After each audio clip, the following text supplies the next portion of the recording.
Welcome to Rising Tide Startups, where today's most exciting solopreneurs share their startup stories. They also deliver tangible strategies that they would implement personally if starting their business over today. Each episode is a startup masterclass. Make sure you take notes. Take it away, Kevin.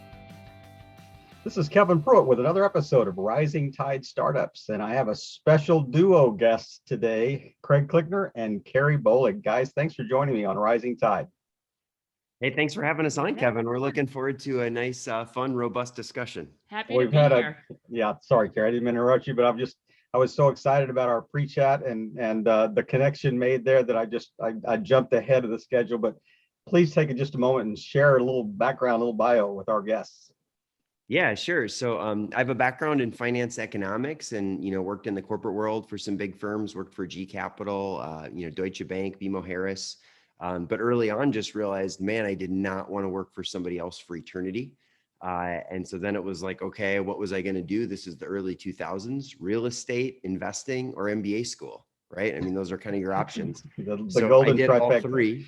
Yeah, I engaged in all three, but the challenge with the real estate and the investments is you can't really scale that unless you have a lot of capital, right? And we run into all kinds of people that want to do real estate and investing. And it's like, that's great. But number one, get a mentor if someone knows what the heck they're doing.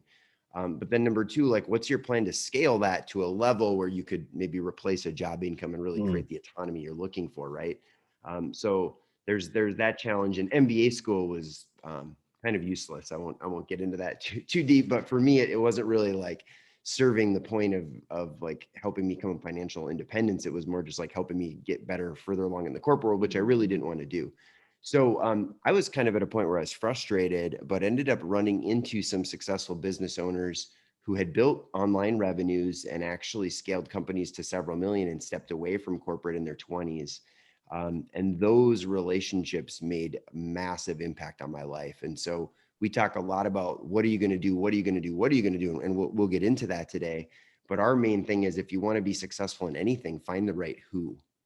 Right. And if you can start, you don't learn a foreign language and you don't try to build something or start a sport because you don't know anyone or get a coach in that arena. You go to that arena, you find a coach or at least a mentor or a community, at a minimum. So that's kind of where in the process I met and fell in love with one Carrie Bohlig, who actually met also through our mentors. But we'll save you all the love story as we usually do. Well, I know that Carrie majored in like side gig management in university. Isn't that true? Your specific major was directly related to what you're doing today, right? Not quite. Not quite. There's some maybe parallels we could draw, but I studied sociology and women's studies. So have two very liberal studies backgrounds, loved my education, enjoyed college, but it was that gut check of like going into the real world, getting my first job. My first job, I was an English as a second language teacher at a Chinese fine arts preschool. Mm-hmm. So I was kind of living the dream in terms of like fulfillment, like getting to work with small children every day, making impact in that regard. But a couple things happened. Number one, like I've been a competitor my whole life. I was an athlete like year round my entire life. And there was this element of like, okay, things are very position based in a job. My income is capped. Even if I work harder than everybody else, like I'm limited. And that ceiling was really strong out of the gate. So I think that competitor in me was like, wait, I can perform. I can work hard. Like, how can I actually explore that a little bit more? And so that led me to entrepreneurship. But simultaneously, it was this reality check of like, okay, I want an amazing lifestyle. I want to be able to travel. I want to be able to like have other skills outside of education, and just realizing like basically my income was just over the poverty line. And it was this huge gap. We call it the fulfillment gap in our book. And so it nudged me to just get open-minded and be willing to explore business opportunities or really business in general. And so I explored like some practical areas first, like affiliate marketing, network marketing, because I didn't have capital and I didn't have business expertise. So being able to find people who could really help hold my hand, guide me, while still helping me scale something over time was really important. And so, yeah, I mean, I'm a huge fan of like the intrinsic value of building a business, because the personal development trajectory for me was just so great. And I wouldn't have had access to that had I just explored like one career path ultimately. Well, you've already generated two quick questions I want to ask that are kind of bio-related. Number one, was there not a trip to India that kind of played into There kind was of a trip to the India. transition of the pivot here? You want to touch on that real quick, and then I'll save the India second and question till after Southeast you Asia, answer it. right? Yeah, really India and Southeast Asia. So India was in my senior year of college on winter break. I went there and it was amazing. And I was reading the book, The Monk Who Sold His Ferrari, on that Yeah. trip. I recommend that book to anyone. Super cool book. So I'm like on night trains throughout India reading this book, like evaluating my life. Then I find myself at Mahatma Gandhi's cremation site, and his classic message, like, my life is my message, was over one of the walls of the museum. And it just really hit me, like, what am I doing with my life? And it really nudged me pretty hard to evaluate, like, what are my actual values and how am I actually channeling those and investing into something that's actually going to yield like greater proportions of what's most important to me. And then I launched my business. My first wave of side hustles ended up going to Southeast Asia, backpacked around for a few months, and just being in third world countries and like seeing people in villages and just seeing people who I knew I had a deeper purpose to like create more myself so I could be a better service and a greater impact to other people. That kind of solidified my why in a sense. But I think traveling, if traveling's your hot button, it has a deeper, I think, greater significance to help you kind of identify what's most important and get people on track if they do enough self-reflection, right? I would agree wholeheartedly. Did in your journey, did you go through kind of expat central in Chiang Mai, Thailand? Is that? Oh yes, Yeah. I did. Yep, I did like 6 countries in Southeast Asia, and all of them spectacular. Can't pick a favorite. One other quick question before we kind of transition to the business startup story. And so you mentioned that you were an athlete. I have a theory that it depends on what athletes did. If they played individual sports or if they played team sports, it seems like those that did individual sports seem to be a little more entrepreneurial because they've actually had to have that mindset, like as a tennis player or as a cross country runner or something like that. That would you, tell us what you did and then how that like played into, how you're kind of wired today. Well, it's an interesting question. My most competitive sports were basketball. I was the point guard, soccer, center, midfielder. So like always had leadership roles, like pretty strong leadership roles in the sports that I did play. And then I also played tennis, but I was a doubles player because my ground strokes were not that good. I was just really athletic and like good at the net. So I don't quite know the psychology behind that, but I do think, and my dad was like a college Big Ten quarterback, like hardcore athlete. So I was just groomed my whole life. It wasn't, are you going to play sports? It's which sports are you playing? And, being on a very intense track in all of them. So I just think that nature of like sewing into something and investing heavily into something every single day just really shaped me in so many ways. And knowing that if you work hard in something, you might not get results immediately, but over time, you're going to see the scale tip. And I just think you can't put a price tag on a lot of those lessons and that mindset throughout a childhood. So I'm grateful for that experience. I do get a little bit of a caveat on my theory. If you are a creative midfielder or you're a point guard, that's like playing an individual sport. So I'm going to come back and rescue my theory there just a little bit. But I like your theory. I think that's really fascinating. And maybe you could even take the theory like athletes who were more involved in team sports, like probably like business or can excel in business, but maybe more in team environments even. For sure. Yeah. Well, guys, I don't want to just stay here in bio land the whole time because then we'll miss the bigger picture of why we're chatting today. But talk us through the kind of the business transition story. What were some things you tried early that that maybe worked a little bit? You just learned some really solid lessons, or you can look back and go, what in the world are we thinking that we did that? Why did we sell? Yeah, absolutely. Half-skin purses for men, Yeah, also called satchels, right? Man bags. Man bags, yeah. Well, for us, it was a little different journey than most because we really dialed into a who. I think it increased our chance of success considerably. And this will start to get into how to evaluate a business because as we were just talking, a lot of people were professionally trained to evaluate a product because we've been consumers our whole life. but we're not professionally trained or even lightly trained on how to evaluate business systems. And so when most people go to look at a business opportunity, they think product. And so a couple paradigm shifts that we propose in our book, and they're not really radical paradigm shifts that most successful business owners don't know, but it's something that a lot of lay people, if we say, don't know, and side hustlers. You don't have to be an inventor to be a successful business owner. Right. You don't have to have an original idea, and you don't have to use your passion.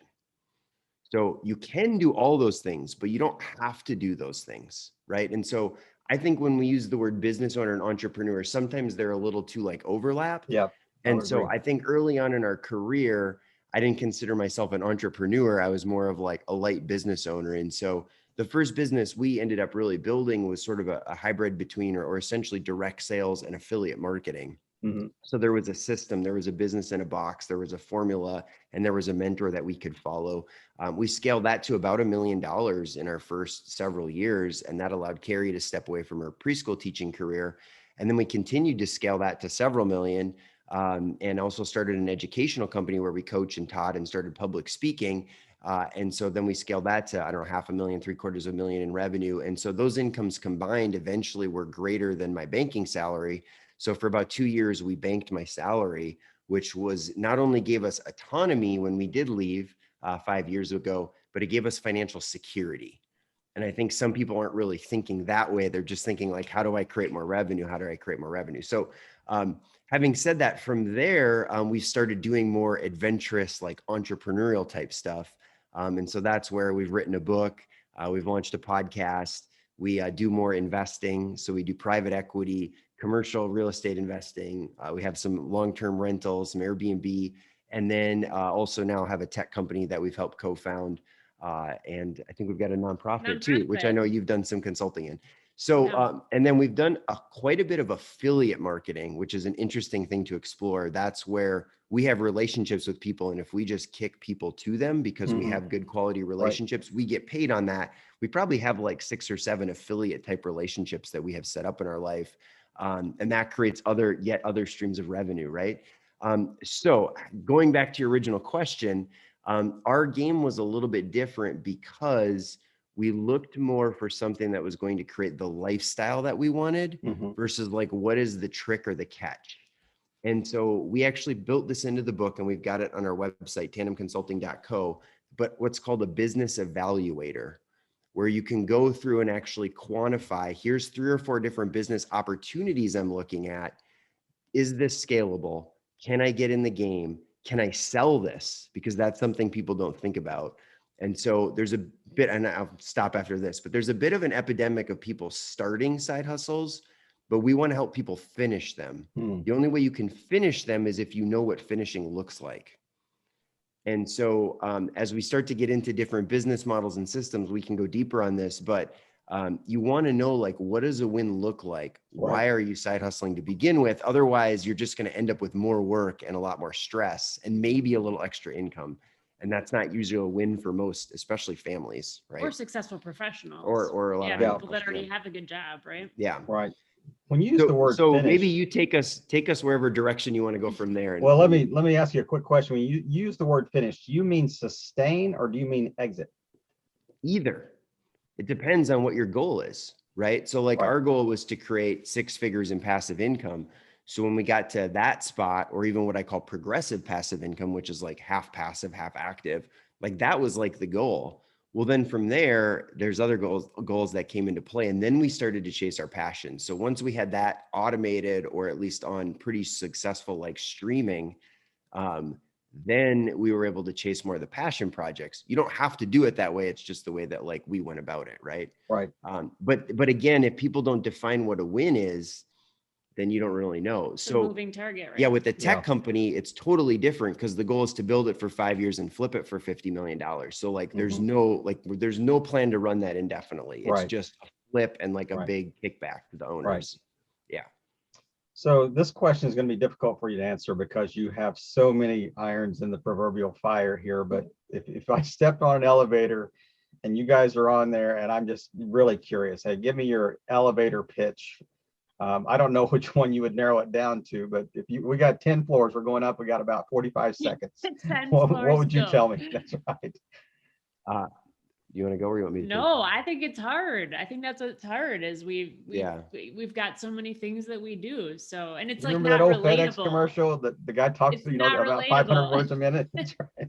Well, so here would be my elevator pitch to someone. Don't have one way to make money in the 21st century. That's ridiculous. That's my elevator pitch.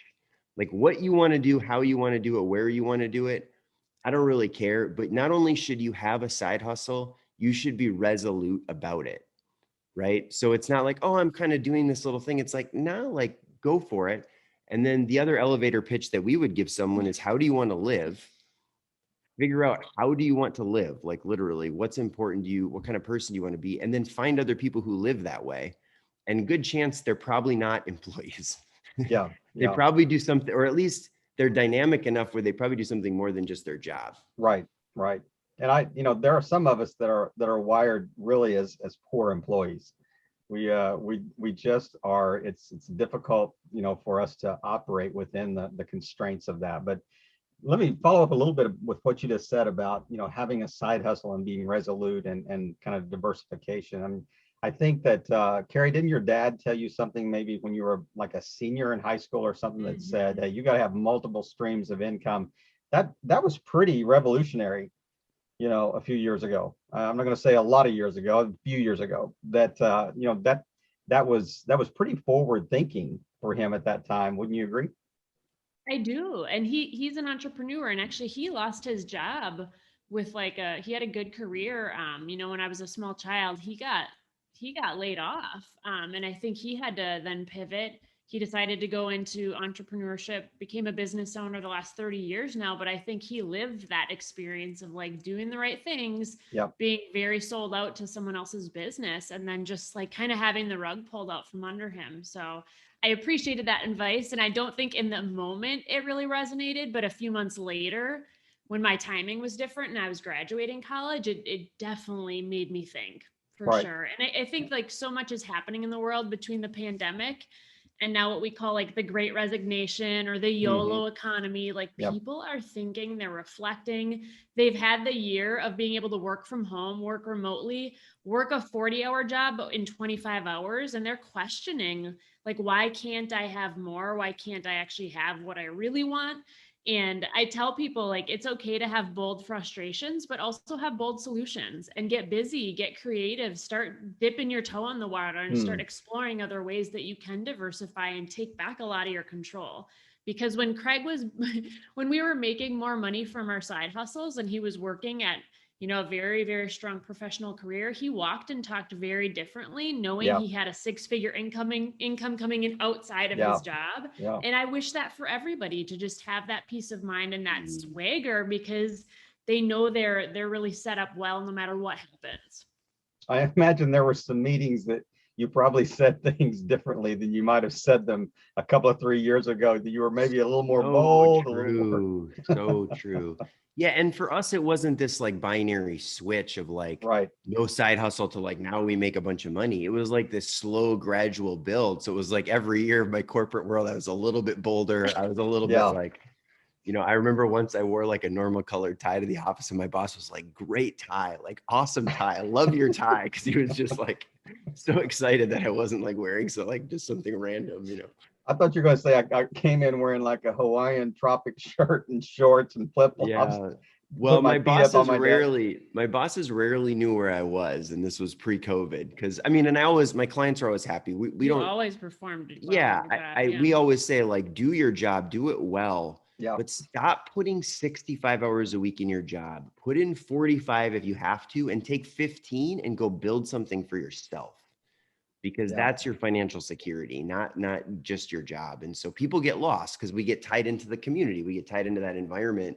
I know I did, especially at GE in my 20s and stuff. It was like, man, I got to do really well here. And it's like, someday you're not going to have that job, man. Like someday the company might not exist. Like exactly. Relax. 5 years from now, it may not matter. But so, I know this is not going to come as a surprise to you, but your story is a little bit of kind of like personal unicorns. It's, you made it sound like, well, we just decided one day we're just going to start doing affiliate marketing. And the next thing we do, we got $1 million in revenue. Sure. Yeah. That is so unique, in the greater scheme of things. So how do you bridge that gap from somebody that is just getting started to that, that just seems like a bridge too far. They're like, how in the world would I come? And especially even affiliate marketing has changed over the last few years, and just the opportunities and the, you got to do things differently, and how SEO works, and all the things that you guys had to kind of fight through. But walk us back and just say,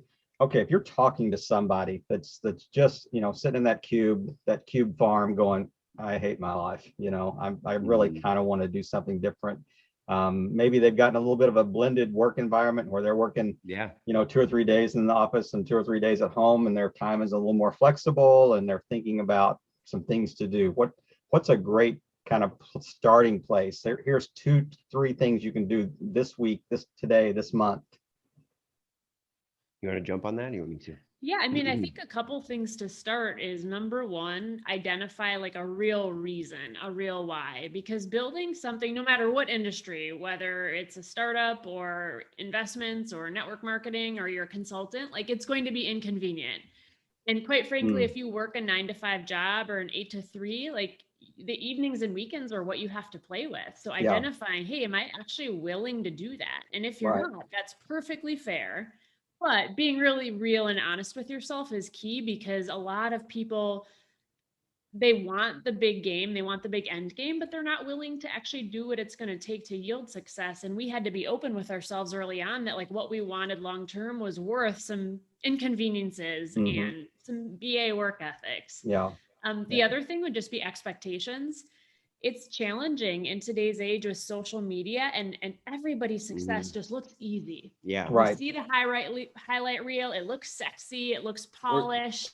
Or they're not even successful. They just show that they are. Well, that's the other hard thing. They There's rent not that exactly Lamborghini. like That's right. checks and balance system on social media, which is fine. Like we have to use our own discretion as consumers. That's on us in so many ways. But finding people who are setting an example and like sharing the hard stories, sharing like, yeah, this isn't going to be easy. It's not going to happen overnight. If you're building like a long-term business, it's going to take some progressive investments monetarily, energy-wise. You're going to have to get some skin in the game. But if you've been an employee your whole life, you've associated with employees, you've had maybe an academic mindset, you're going to have to overhaul a lot of your thinking. And that's a decision people have to be willing to make. Because if you're stubborn and you're like, no, I'm just going to stay how I always have been, but I'm going to try and operate in a different quadrant, good luck, because the joke's kind of on you because you're the business owner now. It might have worked in your employee gig because you were the employee, but once you become the owner, the joke is really on you. So a lot of unlearning has to happen. And how do you unlearn? You educate, but a lot of education in business is experiential learning. Right. And I think you referenced that in the beginning, Kevin. And growing up, I think a lot of us are groomed to like not make too many mistakes, like make mistakes, but not too far out of your lane. Don't fail big. Don't fail big. Yeah. And when we're coaching people, it's like, get really good at sucking. A lot of people suck at sucking, and it actually puts a huge hinge in their ability to actually grow in an entrepreneurial environment, because you have to sort of fumble initially. If you've never done it before, you're going to make a ton of mistakes, and hopefully with the right association and like backstops with maybe a good coach or a good mentor, you can plow your way through it over enough time, but you have to have that confidence and persistence to be able to actually project that a little bit, and then be willing to actually work through it in reality. So those would be a few of my top tips. I think that even VC firms are kind of, they kind of almost like to work with somebody that has failed, they failed at something before, because they kind of tasted that and they know that they don't like that taste, Craig, go ahead. I'm sorry.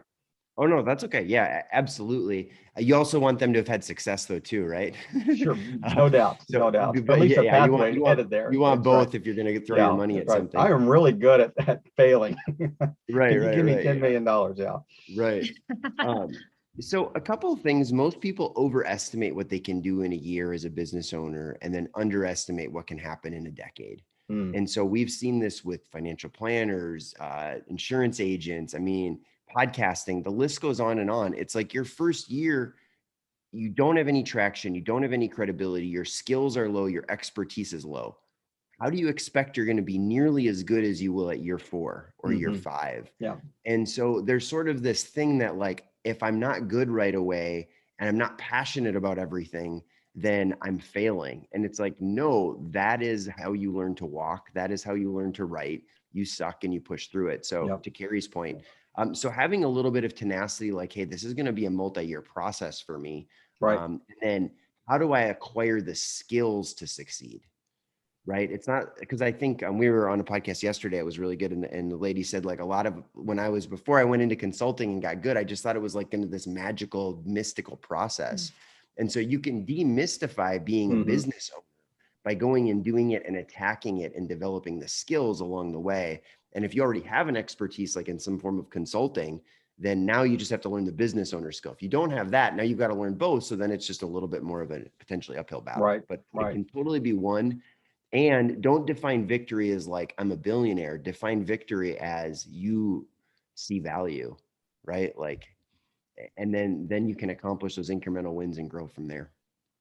You guys, I don't know if you reference it here, but I know that in your philosophy, it's big to, identify people that you think are successful and have done well at what you want to do, and then go, hang around them, take them on as mentors, emulate what they're doing, and kind of try to replicate that kind of in your own context. So how important is it that you have somebody, that you can kind of shorten that learning curve a little bit and really learn.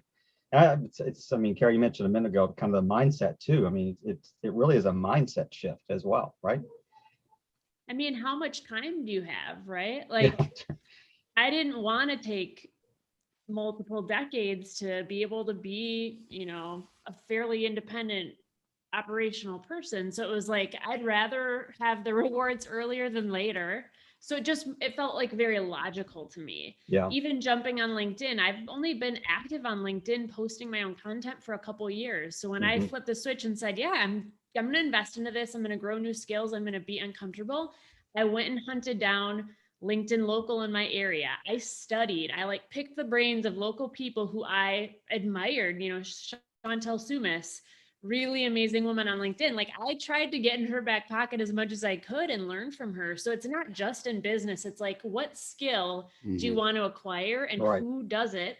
And how do you go chase it down? And we've done weird things to chase down good thought process, and we're not ashamed of that. Yeah.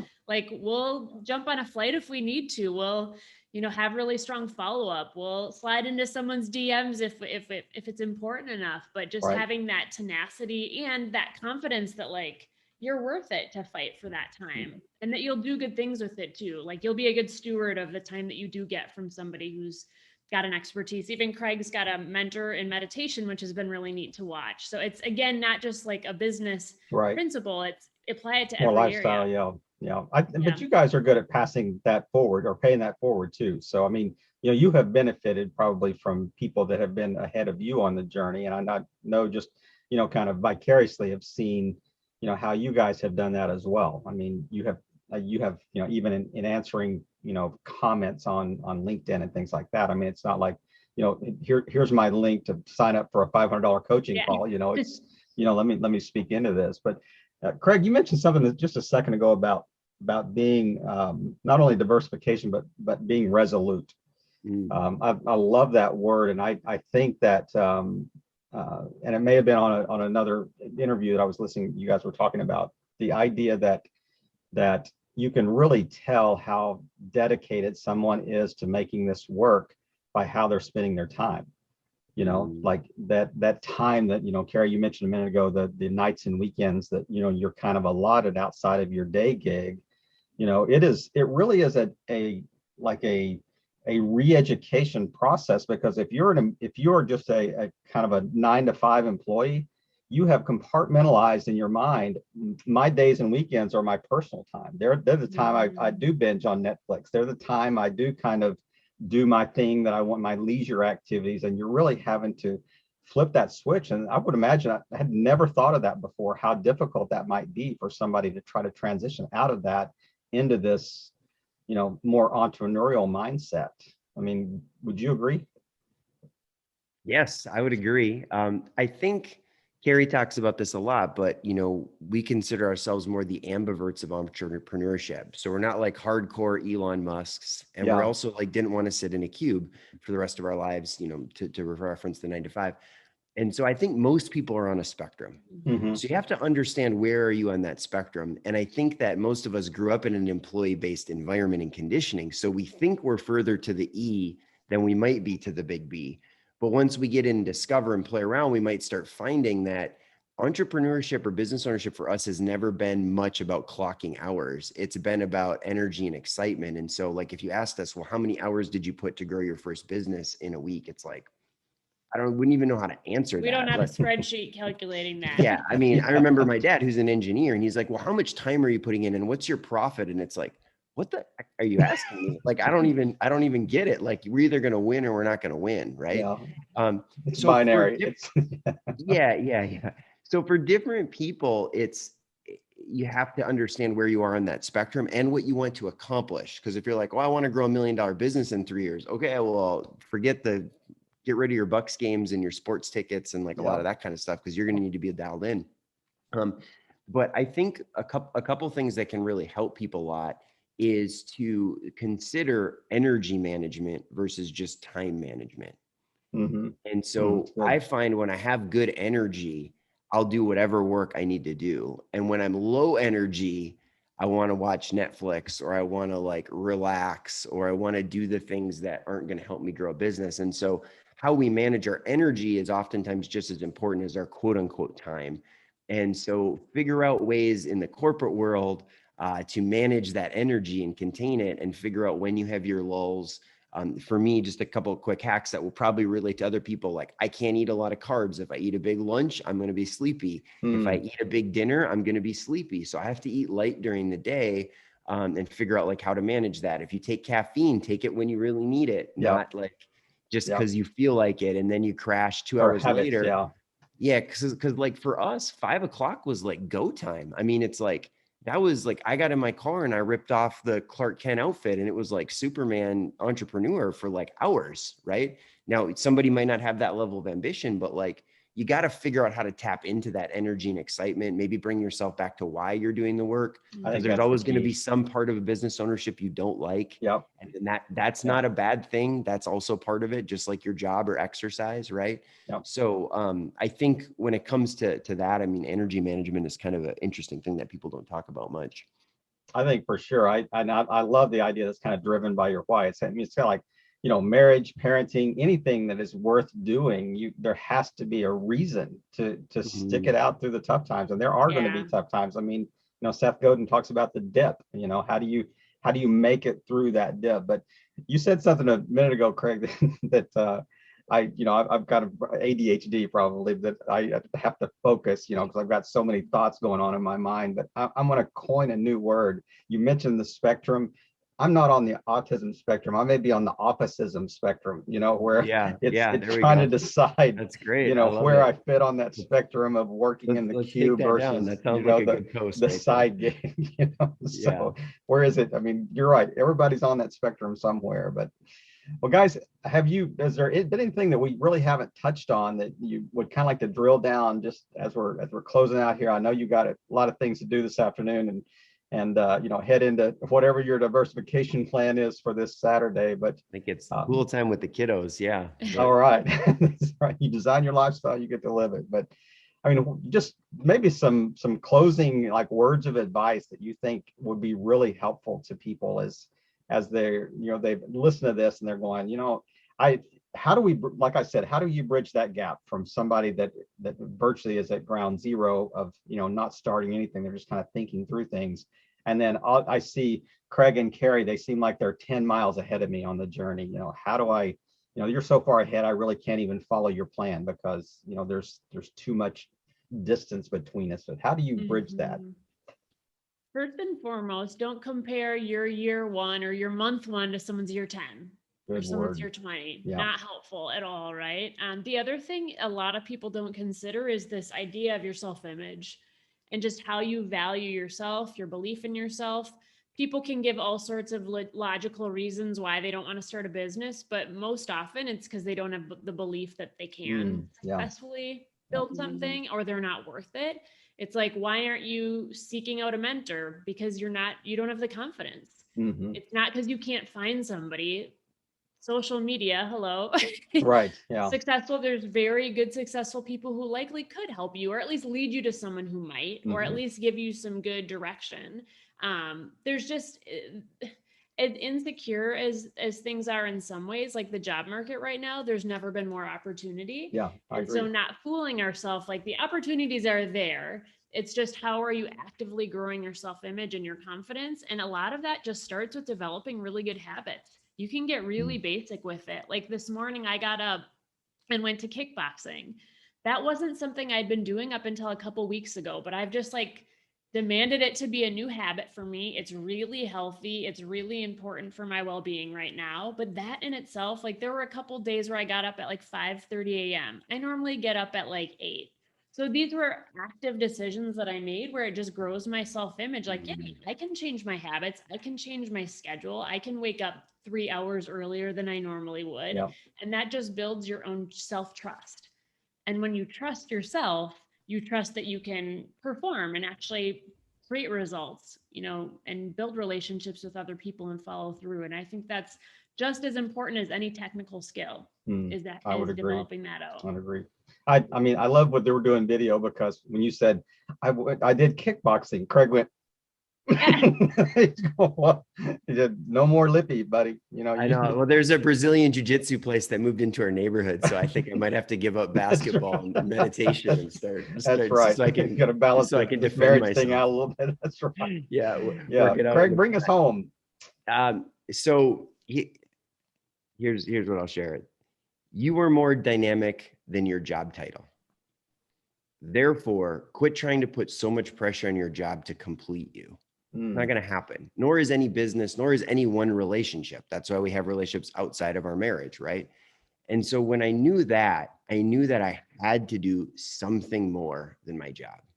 And so I hope that people listening today can grab that and be like, look, the bottom line is I need to do something. Okay. Now the question is what and where and when and how and who. When you're looking for a who and a mentor, you don't have to scale up to Bill Gates if you're trying to get into Warren Buffett if you're trying to get into investing. Just find someone who's a couple steps ahead of you that you can actually relate to. And we put this in our book, like hopefully what we share is empowering, because we're not billionaires of any industry. We didn't do anything. We didn't even create a business. We didn't invent a product really. We just like did certain things, had certain habits and developed certain skills outside of our career that allowed us to create the success we've created. So I think if you focus on skill development and you focus on the right who and you're resolute about it, you'll get there. And the last thing that I'll share is two rules that we have. I shared this yesterday. Number one, you have to get your first client, your first customer, your first sale. Focus on that. Like, how do I just get that? Because that gives you so much momentum and so much energy and excitement. And maybe it's a friend that that you do it for a reduced rate. Maybe you charge them 26 packs or 100 beers or something, or like 26 packs. Yeah, whatever. 26 packs, I was saying. No, so cube -4. Yeah. So doing math again. Yeah. So but get like going, right? So the first rule is that. And then the second rule is that's not enough. Right. So those are the two rules. Like, get your first sale, get your first client, get your first actual ball over the goal line. And then number two, that's not enough. And if you just focus then on the skills that it takes, not on whether you're getting all these crazy results, but the skill development from people who have already done it. I mean, it's hard to believe that someone couldn't create success on a basic level in some way, shape, or form, and reach out to people like us or you or others who have done it and just say, hey, here's where I'm at. Can I take some help? And we might ignore your call. We might not take it the first round, but if you keep growing and create waves, someone will help you. There's a lot of people that want to help, and they're not all going to encourage you. That incremental, looking for incremental help. So Carrie, tell us talk about the book just as we close, and maybe the best place to find you guys online. Yeah, no, the book was honestly a neat development from my side, being on social media and seeing so many consultants, so many moderate entrepreneurs who didn't exactly have access to the right content and knowledge. And there's a lot of books on like front hustling or a lot of idea books, but we really wanted to take a comprehensive, holistic, make it really a guidebook or an adventure guide for people who want to start that journey or maybe struggling on the journey, and really have a lot of foundational mindset with like identifying your values, your life vision, figuring out the who, figuring out your life set, like getting your life in order, because the side hustle life is very different than a full-time entrepreneur. You have to keep your job afloat, and you have to figure out how to build a business as someone who likely hasn't before. So there's just like a lot of special scenarios that require specific content built around that type of business. And then we talk about funding your business, developing the right partnerships, branding, learning how to personally develop yourself, decision making, which was a really fun chapter to write because hard. It was very hard because we wanted to like give people just the best we could, because most people business ownership is just decision after decision, but most people weren't trained in how to effectively and efficiently make good decisions. And so anyways, we really poured our heart into it, and across all industries, we hope it impacts people where they need it. And it was very fun to write and extremely hard to write. We're not authors by background. So it was like, we talk about getting out of your threshold or your competency. We're living it ourselves. So that's kind of the neat thing. There's a lot of integrity and like being out of your comfort zone. We had too many examples about writing the book in the book. We're like, okay, we got to change some of these examples because not everyone's writing a book. It's called So You Want to Start a Side Hustle. You can find it anywhere: Barnes & Noble, Amazon, all the major channels. McGraw-Hill was kind enough to take a chance on us and published it. And you can find us at tandemconsulting.co. And that's where we have, a couple freebies like the Business Evaluator that might be interesting for people to take a look at, especially based on our discussion today. We have a life vision document.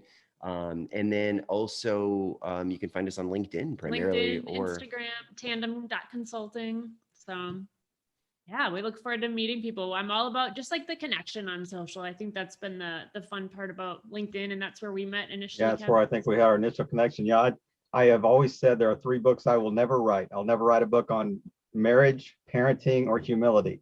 That sounds like a book in and of itself. That's exactly right. Well, thanks for having us on. It's been a blast, and congrats on your success and continued growth. And anything we can do to support you, let us know. Well, guys, I am very grateful that you took the time today and in your busy schedules. It's been a real pleasure to have you on. And really, I just want to thank you again for playing your part in helping all boats rise in a rising tide. Guys, have a great weekend. Thank you, Kevin. Here. Another episode in the books. We hope you heard some great takeaways. Don't forget to subscribe and leave a 5-star review on iTunes and YouTube. As always, thanks for listening to Rising Tide.